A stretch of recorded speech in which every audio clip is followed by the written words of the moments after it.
Presidential Address, and to welcome René's family to this exciting occasion. René's wife, Pat Reagan, and their daughter Phoebe, and their son Jack are here in the audience tonight. If you know René's research, you may suspect that his name is short for Renaissance. René works in every part of our field. He is a Renaissance man of finance. His research covers both asset pricing and corporate finance, both pure theory and empirical work, both US and international issues and data. Now, I was going to say that René is one of a select few students to have been advised by Fisher Black. I learned tonight he's the only one. And he carries on Fisher's legacy, I think, in his wide range of interests. René grew up in Le Locle, a town in the Swiss canton of Neuchâtel. He came to the US in 1976 to attend graduate school at MIT after a year in London at the LSE. He began his teaching career at Rochester, but has taught at Ohio State University since 1983. It's obviously impossible to do justice to René's research in a short introduction, but I can mention at least a few of his major themes. René began his career with several important papers on international asset pricing and portfolio choice, using the tools of continuous time finance theory. Around the mid-1980s, he turned his attention to corporate finance and wrote several influential theory papers on the opposing considerations that determine internal solutions to corporate optimization problems. His papers on optimal hedging, optimal managerial voting rights, and optimal capital structure are among his most widely cited. During the past 15 years, René's work has become increasingly empirical. In the early 1990s, René added an empirical dimension to his corporate finance research, studying takeovers, equity issues, and corporate diversification. These papers ingeniously use Tobin's Q to measure managerial quality, growth opportunities, and market valuations. They also take seriously the possibility that managers have discretion and can act against the interests of shareholders. The influence of Michael Jensen, an early colleague at Rochester, is visible here. In his most recent work, René has returned to international asset pricing and portfolio choice, but now with a new emphasis on empirically measuring the behavior of heterogeneous investors. His work is behavioral in this sense. His recent papers ask questions such as, what stocks do foreign investors hold? How well do they do? Do foreign investors destabilize markets? Do they create contagion? How does cross-listing affect investor demand and equity valuation? This body of work makes René a leader in the study of financial globalization. Well, as all of you know, René served as editor of the Journal of Finance from 1988 to 2000. And his success in that role is the stuff of legend. During René's editorship, the stature of the journal grew steadily. In his report, Rob Stamborn mentioned the impact factor of the Journal of Finance, 3.3 in the most recent year. Well, in the late 1980s, that impact factor was running at about 1.5, and during René's editorship, it doubled to 3 at the turn of the century. This gave the Journal of Finance the #1 spot among business and finance journals. As an editor, René was renowned for his thoughtful comments, his quick turnaround, and his meticulous organization. Last year, René used these qualities to organize a superb AFA meeting, and it was hard for me to live up to his standards when I organized this year's meeting. Many of you may feel this year as if you've transferred from the Swiss railways to the British railways.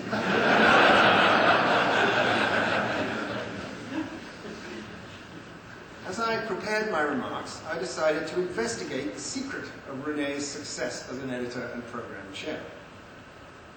My first thought was that René must maintain a spotlessly clean office with everything logically organized. However, I soon learned, by making a few phone calls, that René's office is not just messy, but spectacularly messy. On one occasion, I am told, a scheduling mix-up led to a search for René involving the Ohio State University campus police. Apparently, the police took one look at René's office and concluded that only a violent struggle could have created such a mess. They pulled out their yellow tape and sealed the office as a crime scene. So, if not a clean office, what is René's secret? I'm sure that René himself would give credit to the people who've worked with him, including, for example, the 2,000 referees who received hand-signed thank you letters at the end of René's term. And, of course, his dedicated assistants, Linda Cornell and Robin Shaw. René's students tell me that the secret is his work ethic. Apparently, if you study under René, you must be prepared to answer an email from him within minutes, or you will receive a second email that asks, "Are you on vacation?" But in the end, I return to the theme I started with. René's secret, I believe, is his breadth, his engagement with the whole field of finance. This is something that sets him apart as a researcher, editor, program chair, and AFA president. It's my pleasure to turn the podium over to René. Globalization has been extremely kind to me. I was born in Switzerland, went to London, met a student from Texas. We got married, went to MIT, and with a lot of help from her, I'm here now. Our first president from continental Europe. Yesterday I was mentioning to people that maybe I'm your first president with an accent, and I was told no. So just your first president from continental Europe. So given this, it's not surprising that I want to talk about financial globalization. During the last 60 years, we have seen dramatic changes in financial markets across the world. At the end of World War II, most countries lived in financial autarky. The capital markets were separated from other countries by numerous barriers. For instance, in some countries, investors were legally barred from holding foreign securities. In other countries, they were barred from buying the currency that would allow them to purchase foreign currencies. But since then, many countries have reduced those barriers, and the process whereby it has become easier to trade securities across borders is often called financial liberalization. Economists believe that this financial liberalization is extremely beneficial because it improves risk sharing, it makes it easier for capital to be allocated efficiently, and countries can exploit their comparative advantage better. With complete financial globalization and perfect markets within countries, welfare is maximized and a country irrelevance proposition holds, asset prices, portfolio decisions, financial policies of firms are no longer country dependent. I will argue that despite a dramatic increase in cross-border trade in financial securities, the positive impact of financial globalization has been surprisingly limited.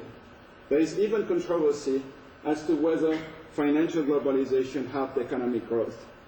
A report from the IMF published in 2003 concludes that, quote, "There is no proof in the data that financial globalization has benefited growth," end of quote. Most investment and corporate finance decisions remain heavily country dependent. My explanation for this puzzle is that the impact of financial globalization is limited by what I would call the twin agency problems. These twin agency problems arise because state rulers and corporate insiders pursue their own interests, and at times they do so at the expense of investors in corporations. Why twin problems? Well, those problems generally come together, and they feed on each other.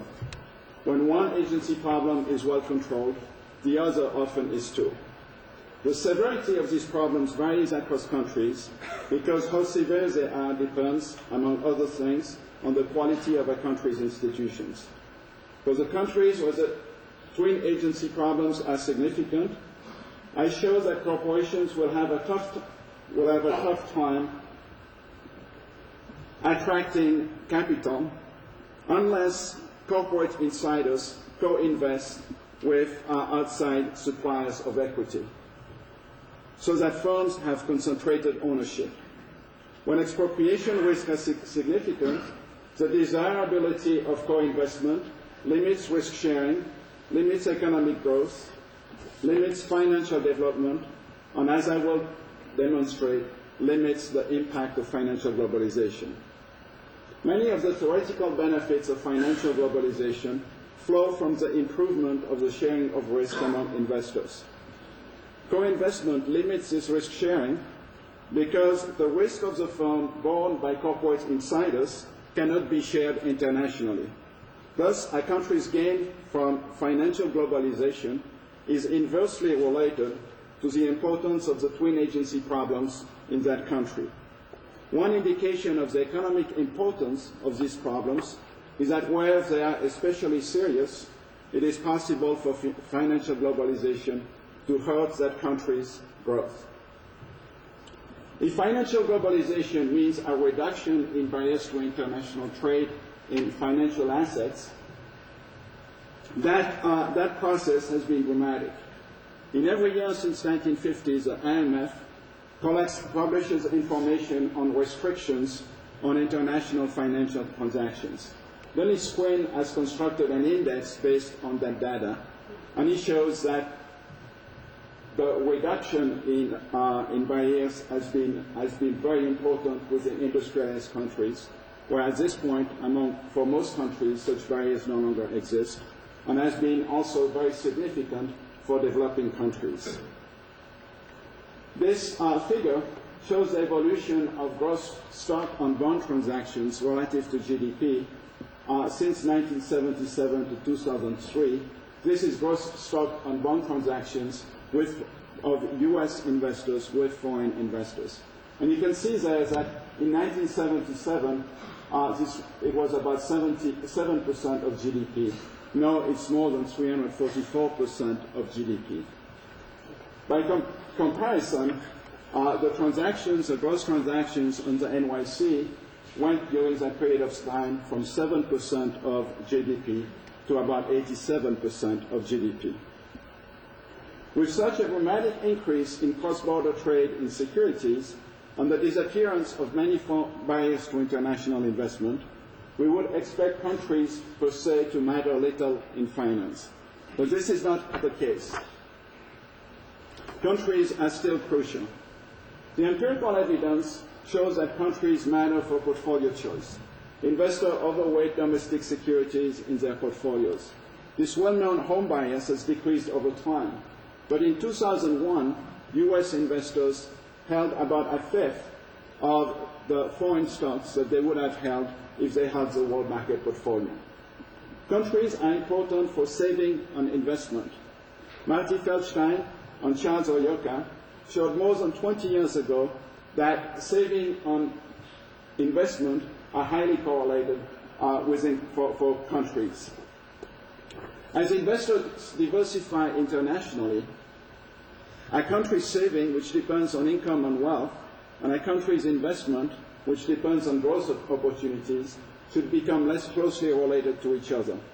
This has happened to some extent, but recent studies conclude that the puzzle is still strong. Countries are important for consumption. In a fully integrated world, investors would share consumption risks across countries. Then the consumption growth of investors who have the same preferences for goods and face the same relative prices should be perfectly correlated regardless of where the investors come from. Recent empirical evidence finds only a limited increase in consumption risk sharing over time. Countries are important for corporate ownership. The composition of firm ownership varies widely across countries. Rafael Laporta, Florencio Lopez de Selenes, and Henri Schleifer show in a 1999 paper that except in countries with very good investor protection, few firms are widely held. This figure shows the percentage of outstanding shares held by block holders for 48 countries in 2002. The source is World Scope. And you can see there that the US is quite unique. It's at the left tail of the distribution, In the US, this ratio is about 15%. The median across all of the countries is 50%.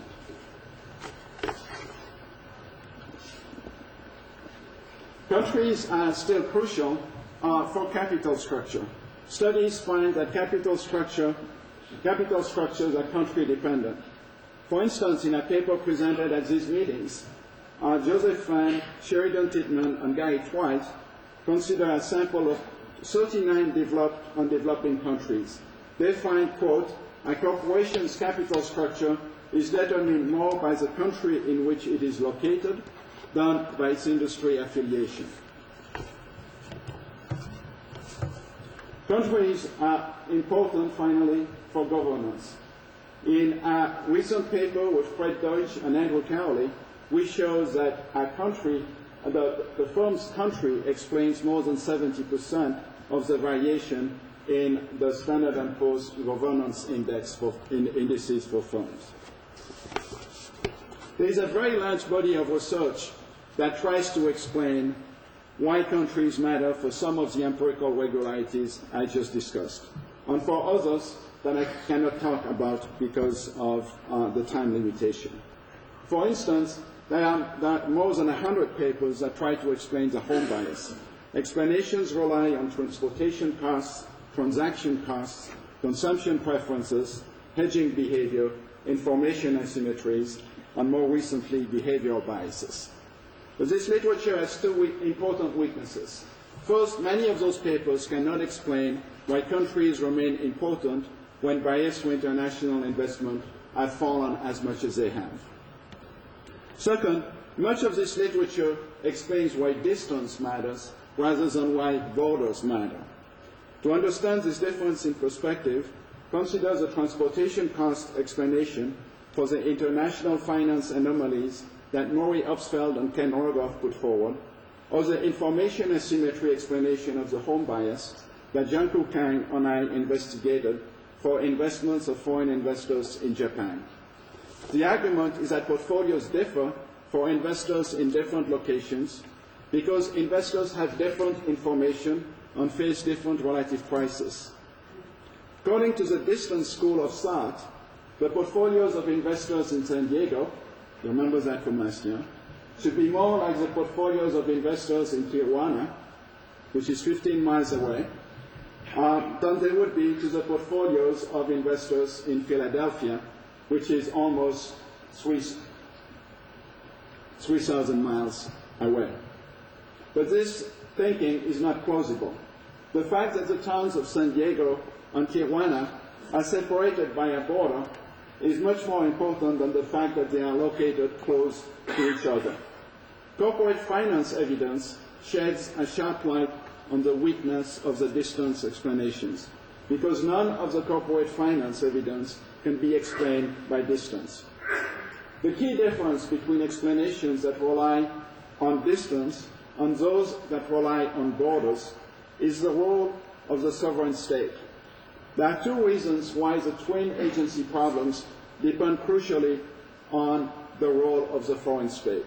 First, the sovereign state affects the extent of the agency problem between corporate insiders and other investors because it is a critical determinant of investor protection. Second, the rulers of the sovereign state can expropriate investors, but their powers to do so stop at the border.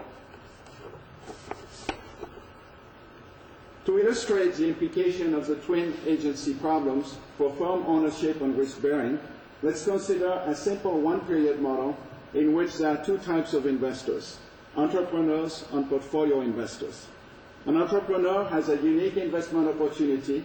If she takes advantage of the investment opportunity, she starts a firm, sells equity to the outside, to the public, and becomes a corporate insider.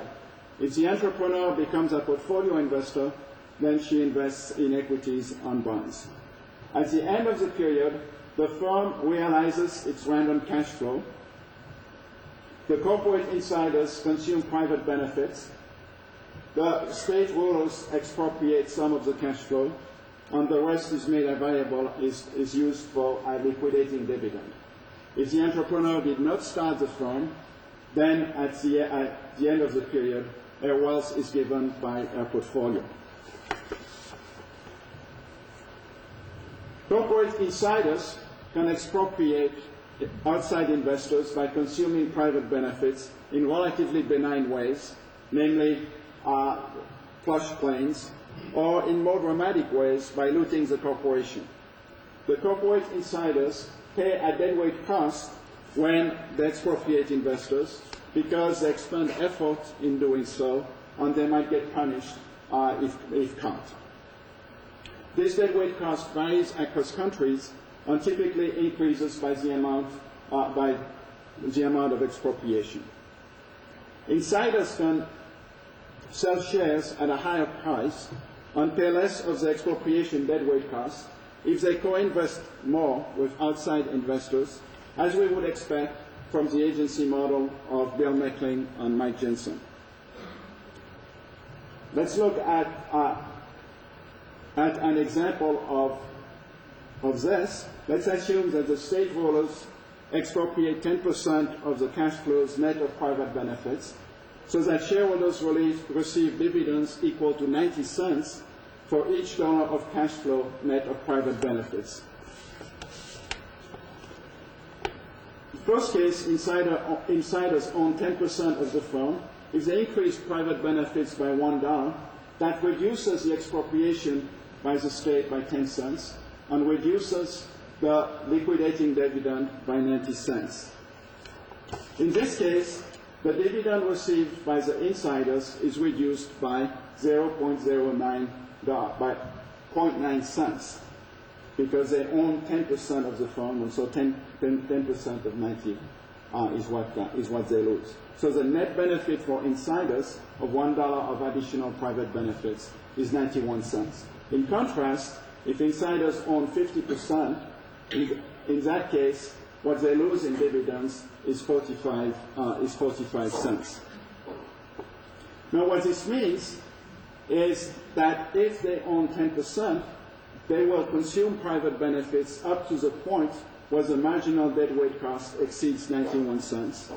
If, in contrast, they own 50%, they will consume private benefits up to the point where the marginal deadweight cost is 55 cents. So, with low ownership, insiders start consuming private benefits when the marginal deadweight cost is 91 cents, and otherwise when the marginal deadweight cost is 55 cents. Therefore, the net gain to insiders of $1 of private benefits is inversely related to their ownership share.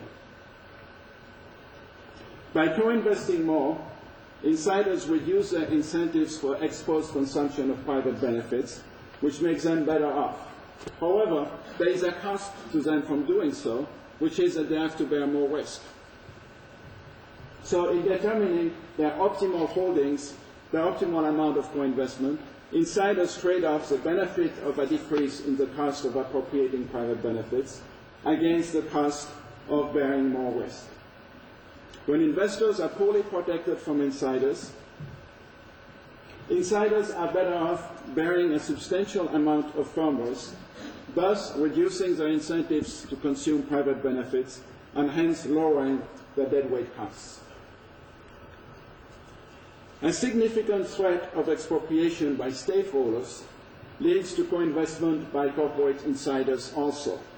By expropriation by state rulers, I mean those actions taken by state rulers that decrease the payoffs of investors. That can include redistributive taxes, they can confiscate assets, require bribes, nationalize, and so on.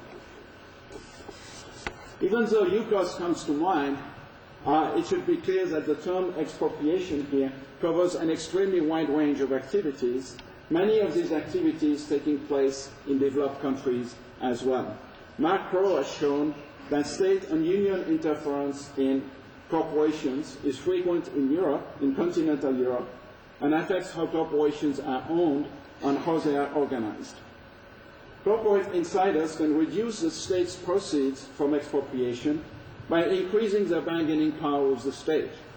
They can do this by making themselves more critical to the success of the firm through their choice of investment policies, contracting policies, and financing policies. When management becomes more indispensable to a firm, it also decreases its cost of consuming private benefits, as it becomes less subject to the discipline from the market for corporate control, the labor market, and shareholders. Andre Schleifer and Rob Vishny analyze this in their paper on managerial entrenchment. Consequently, the gains that shareholders make when managerial entrenchment reduces expropriation by the stakeholders may be offset by the losses due to increased consumption of private benefits. Further, when management has a small stake in the firm's cash flows, it may use its entrenched position to extract the best deal for itself from the state rather than use its powers to protect shareholders. This makes the separation of ownership and control inefficient when state expropriation is significant.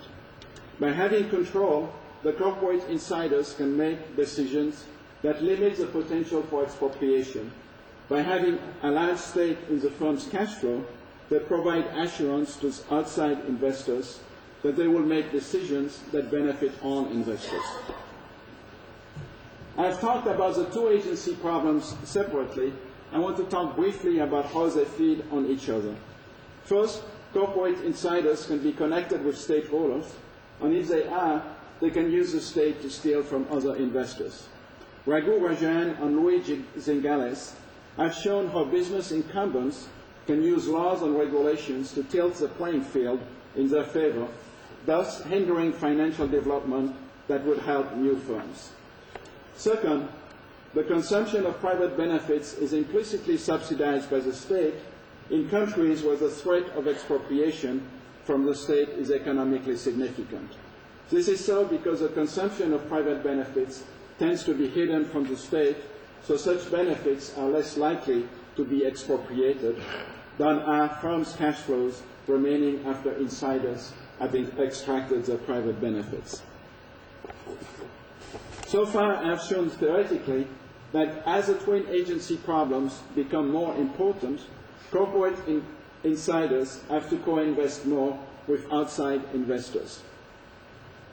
In the papers that will be in the journal, I will provide empirical evidence showing that co-investment is strongly related to proxies for the twin agency problems that I'm talking about.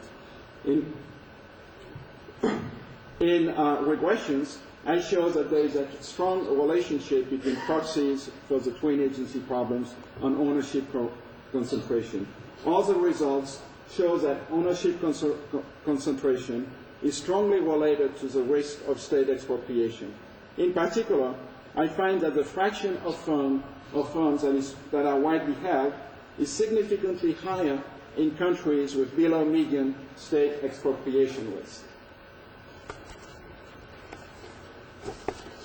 Now I turn to how those twin agency problems affect the impact of financial globalization. Now, theoretical models of financial globalization predict that a reduction in barriers to international investment decreases firms' cost of capital, which increases the present value of cash flows, and also makes profitable investment opportunities that were not previously profitable. Empirical evidence by, among others, Peter Henry, Dirk Beckert, and Cam Harvey confirms these predictions. However, as I explained in an earlier paper, the extent of the changes in firm value seems small compared to what we would expect in a neoclassical model. The twin agency problems explain to understand why the impact of financial liberalizations on firm value and investment is smaller than the impact predicted by a neoclassical model. First, when barriers are lowered, part of the increase in shareholder wealth is due to the profits from new investment opportunities that can only be undertaken if additional capital is invested. With the twin agency problems, an increase in capital invested forces the insiders to bear more risk, so they do not increase capital as much as if the agency problems were insignificant and ownership were dispersed. Second, wealth constraints can limit insiders' ability to co-invest when it becomes profitable to undertake new investments. Third, foreigners are particularly vulnerable to state expropriation, so in countries where that is a serious problem, this will limit the extent of the benefits of financial globalization. Fourth, in countries where the risk of expropriation by the state is significant, those are countries where liberalization is going to be less credible because people will worry about the fact that the barriers could be put back into place. Whether an individual who has access to a unique investment opportunity will choose to take advantage of it and start a firm depends crucially on their opportunity cost. The opportunity cost of starting a firm increases with financial globalization since the expected utility of portfolio investor increases because they gain more from international diversification. It is therefore possible that financial globalization can lead to fewer firms being created when the twin agency problems are very serious. Mean variance investors hold their country's market portfolio when their country is completely segmented from the rest of the world.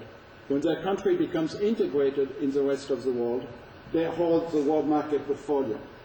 When concentrated ownership is optimal, insiders can hold a well-diversified portfolio because they overweight the firm's shares in their portfolios. Magnus Dahlquist, Lee Pinkowitz, Rowan Williamson, and I shows that this implies that investors in the US will overweight US equities in their portfolios. Here I want to emphasize the narrow result, which is that in countries where the twin agency problems are significant, aggregate equity holdings will show a home bias as long as corporate insiders are local residents, which is typically the case. If it is efficient for a country's corporate insiders to have a significant stake in their firms, it necessarily follows that saving on investment will be that savings and investment are correlated in that country. In such a country, if investment opportunities improve, but wealth does not, then entrepreneurs become wealth constrained and they cannot co-invest sufficiently to take full advantage of the improved investment opportunities. Ownership concentration implies that a substantial fraction of equity wealth is in the hands of undiversified investors. Therefore, the co-investment of insiders reduces the correlation of consumption across countries. The twin agency problems also lead to higher leverage. Suppose that, as I assumed in my paper on the agency cost of managerial discretion, debt has to be repaid before consumption of private benefits by corporate insiders. In this case, financing with debt limits the amount that corporate insiders can use to consume private benefits. Because of this advantage of debt, we can expect that, all else equal, countries where the agency problems of corporate insiders are important will have higher leverage. Higher leverage can also reduce the gain from expropriation to the state rulers to the extent that equity claims are more easily expropriated than debt claims.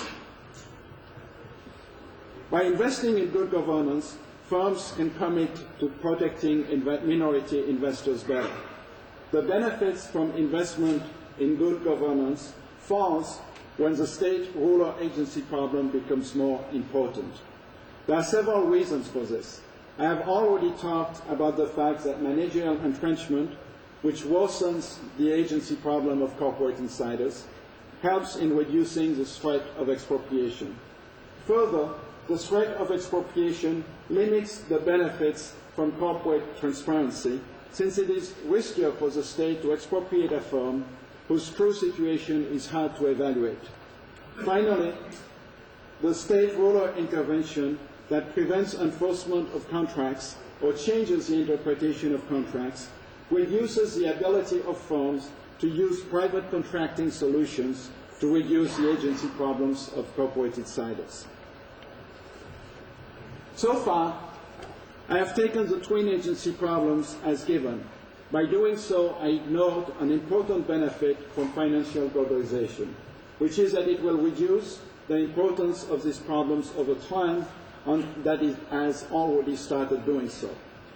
To begin, financial globalization reduces the cost of external finance. As external finance becomes cheaper, firms have greater incentives to be well-governed because they want to use external finance more. However, financial globalization also provides tools for firms to reduce the importance of the agency problem of corporate insiders. In a world of segmented markets, firms are stuck with their country's institutions. If their country has weak financial markets or poor securities laws, firms have to live with them. But as barriers to trade in financial assets drop, firms can rent the institutions of foreign countries. In an earlier paper, I discussed extensively how ADR programs permit foreign firms to give their investors some of the benefits of the U.S. institutions of investor protection. By giving resident investors an exit option, financial globalization reduces the state's ability to expropriate. After having reduced barriers to international investment, the state rulers are constrained in their ability to increase the risk of state expropriation unless they first raise barriers to international investment. If they attempt to do so, resident investors can put their money elsewhere, foreign investors can go home, and local firms become uncompetitive. Since financial globalization gives investors an exit, it is not surprising that they will use it if they feel threatened. Rather than viewing financial crises caused by capital outflows as a downside of financial globalization, this view suggests that the possibility of such crises is intrinsic to the benefits from financial globalization.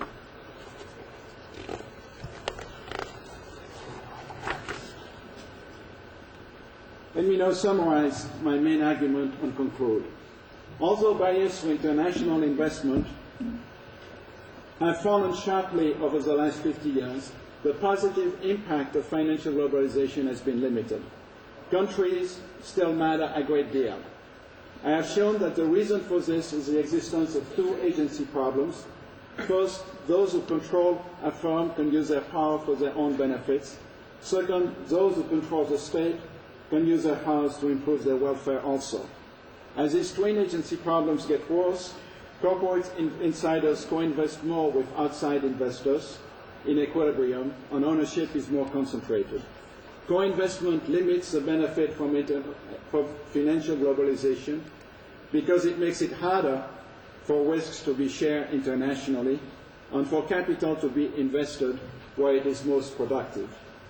I have shown that the twin agency problems help explain important paradoxes in international finance, and that they also help us understand why finance differs across countries. Any investigation of these problems shows how unique the US and the UK are in having succeeded for such a long time in controlling these problems relatively well.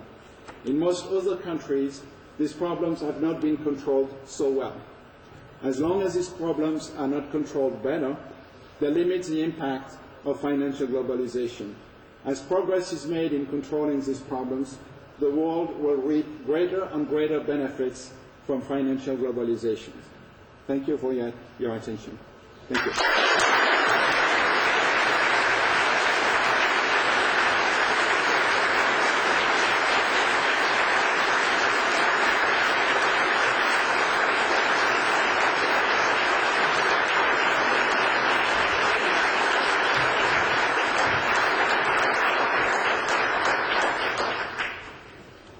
Thank you, René, for that very stimulating address. I've been asked to announce before we adjourn that there is a reception downstairs in Commonwealth A and B, which are just one level down, and everyone is invited to that reception before the party that takes place later tonight at the Philadelphia Art Museum. Later on there will be buses to shuffle to the museum, but the first order of business is the reception downstairs. So with that, I conclude the 2005 business meeting.